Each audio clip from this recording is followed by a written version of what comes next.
You've noticed it, even if you've never said it out loud. Nobody dresses up anymore. The wedding guest in sneakers, the funeral without a single tie, the office where the most powerful person in the building shows up in a hoodie. It is everywhere, and it points to something much bigger than fashion, bigger than menswear, bigger than any single trend. The most powerful piece of clothing ever invented has quietly been put to death, and there are 4 suspects who did it. For more than 300 years, the suit was the uniform of power. Kings wore it, presidents wore it, the man who hired you wore it, and so did the man who fired you. And then, in the space of a single generation, it almost completely disappeared from daily life. Here is how total the collapse has been.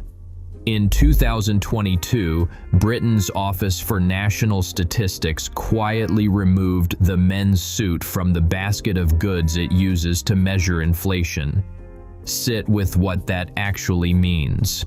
The suit was not being bought often enough anymore to count as a normal purchase by a normal person. The garment that had defined masculine ambition for 3 centuries had become a statistical rounding error. So this is not a fashion video, this is an autopsy.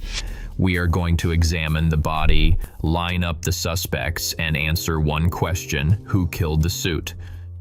To understand the crime, you have to understand the victim, and you have to understand how absolute its power once was. The suit did not begin as fashion, it began as control.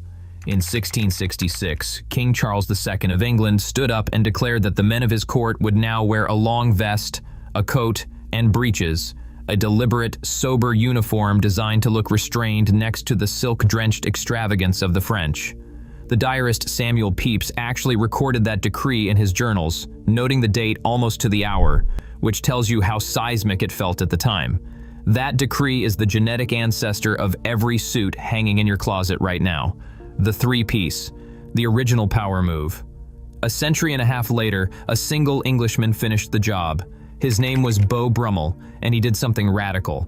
He stripped men's clothing of color, of jewels, of frills, and he replaced all of it with fit, cut, cleanliness, precision.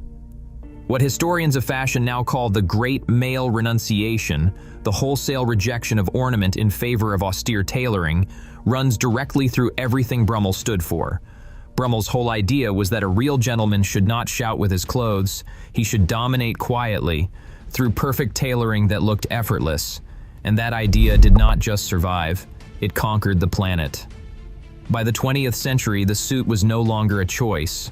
It was the default state of the adult male.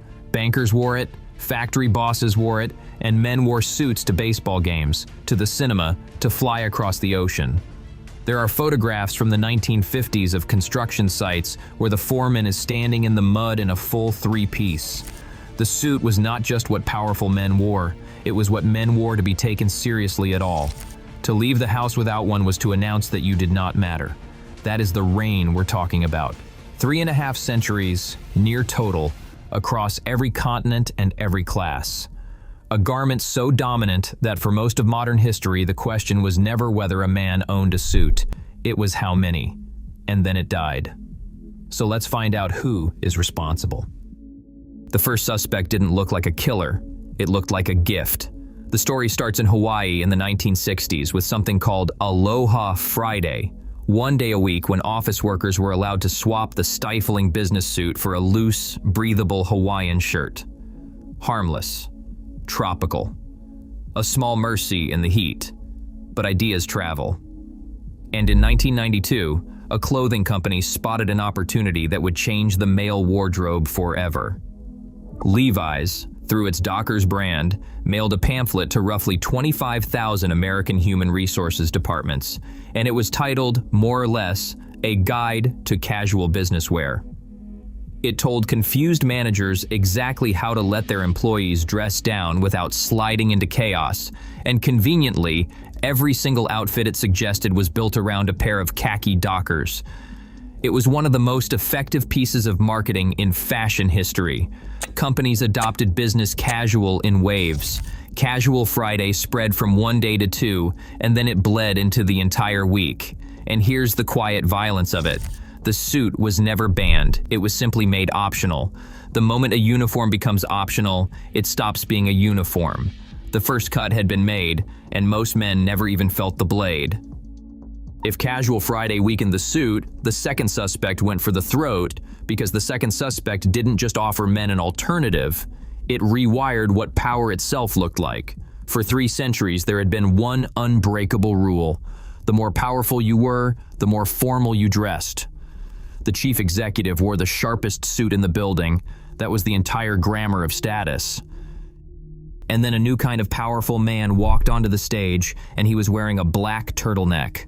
Steve Jobs stood in front of the world and unveiled the future of technology dressed like he was about to teach a pottery class. That turtleneck was made by Issey Miyake, the Japanese fashion designer, and Jobs ordered them by the 100. The choice wasn't accidental. It was a uniform, a deliberately anti-establishment one. Mark Zuckerberg ran a company worth hundreds of billions of dollars in a gray t-shirt and a hoodie, and nobody laughed because everybody understood the message buried underneath it. The message was this: I am so powerful that I do not have to dress for you. The suit says, I take you seriously. The billionaire's hoodie says, I don't have to. And just like that, casual stopped being the absence of status. Casual became the ultimate flex. This is the moment the suit's death became inevitable, even if it took another decade to finish, because the entire reason men wore suits was to signal seriousness, ambition, and importance. But once the richest, most envied men on earth signaled every one of those things in a fleece vest, the suit had lost its only job. There was no longer any reason to armor yourself in tailoring to look successful, when the living definition of success now walked around in sneakers. The hoodie didn't replace the suit, it humiliated it. For years after that, the suit hung on by a single thread, kept alive by one last obligation. You still had to physically go to an office. And in that office, however casual things had become, there were still meetings, still clients, still days when a man reached for the jacket out of pure professional reflex. And then, in 2020, the world sent everyone home. The third suspect did in 18 months what the previous 2 had failed to do in 50 years. The numbers are brutal. During the pandemic, the men's suit market did not dip. It collapsed, falling by more than half. American men's suit revenue, which had already slid from over $2.1 billion a year earlier in the decade, cratered toward well under $1.5 billion by the decade's end. British spending on suits nearly halved in just 4 years, and perhaps the single most symbolic casualty was Brooks Brothers, the American institution that had been clothing men in suits since 1818, and that filed for bankruptcy in July of 2020, right in the middle of the lockdowns. 2 centuries of American tailoring gone, and unlike a normal downturn, none of this ever fully bounced back. When the world reopened, the suit had been exposed as the thing men had quietly suspected for years but never dared to test. It was completely unnecessary. Working from your spare bedroom, you learned you could close the deal in a presentable shirt and a pair of track pants below the camera line. You learned that productivity had nothing to do with a necktie. And when companies finally called everyone back, the dress codes that returned were softer than the ones that had left. By the middle of the decade, surveys found that well over half of all companies had permanently adopted casual or hybrid dress standards. One global study found that roughly 7 in 10 men no longer wore a suit to work at all, and only a tiny fraction ever wore one as often as once a week. Step back and look at the long arc, and the verdict writes itself. The pandemic didn't start the murder. The pandemic just made sure the body never got back up. Here's the thing about a power vacuum. Something always rushes in to fill it. And our fourth suspect is the one walking around wearing the victim's clothes because men didn't start showing up to important rooms naked. They found a new uniform. They just refused to call it one. Walk through the financial district of any major city today, and you'll see it everywhere. The performance vest, fleece, or quilted, usually with a tech company or a finance logo stitched on the chest, worn over a crisp shirt. It even earned a nickname, the Midtown uniform. And functionally, it's exactly what the suit used to be, a costume that announces, "I belong in this building, I have money, and I have power." It's just soft now, zippered, machine washable. And it didn't stop at the vest. The quarter zip pullover became the default upper body of the modern professional man. Smart casual hardened into its own rigid set of rules, every bit as policed as the old formal codes. You just get judged for the wrong sneakers now instead of the wrong tie. And the luxury brands, who watched the suit market shrink in horror, pivoted hard. The same houses that built their reputations on bespoke tailoring, the Savile Row institutions like Jeeves and Hawks and Henry Poole, the Italian luxury houses like Brioni and Giorgio Armani, they did not disappear. They adapted. The same brands that once sold $5,000 bespoke tailoring now sell $600 hoodies and $1,200 luxury sweatpants, the suit's fat profit margins smuggled inside a tracksuit. That is the cruelest part of the whole story.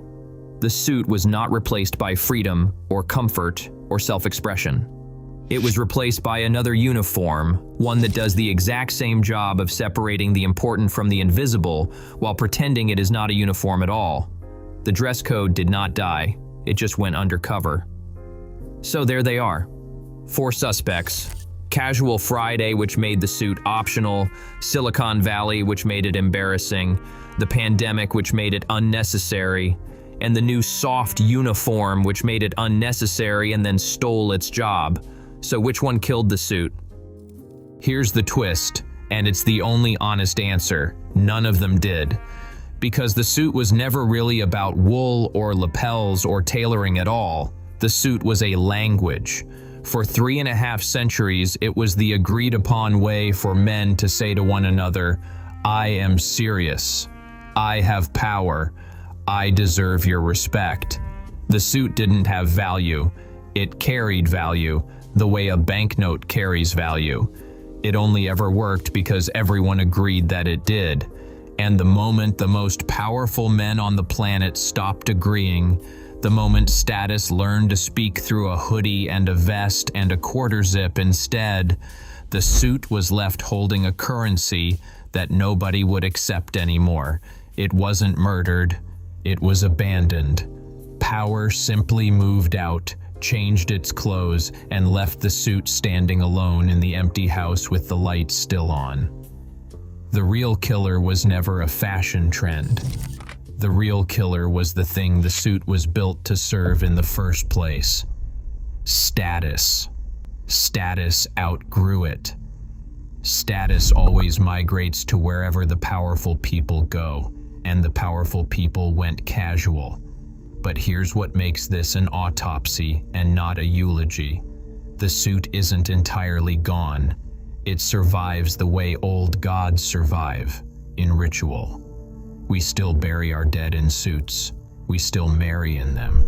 We still put one on to stand before a judge, or to say goodbye to a parent, or to walk into the single most important interview of our lives.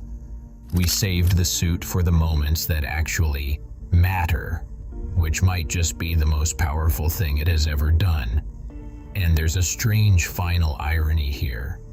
Because the suit became rare, it became loud again. When every man around you is wearing a fleece vest and a quarter zip, the one man who walks in wearing a beautifully cut jacket doesn't look like a conformist anymore. He looks like a rebel. He looks like a man who made a choice. And a younger generation is just starting to figure this out, that in a world where casual is the default, formality is the new way to stand out. So here's the truth. The suit didn't really die. It did what every great power does when it loses the throne. It went quiet. It went into exile. And it's waiting, patient, pressed, and perfectly still for the world to remember what it was for. The garment that ruled the modern world for of centuries isn't in the ground, it's in the back of your closet, and it's listening.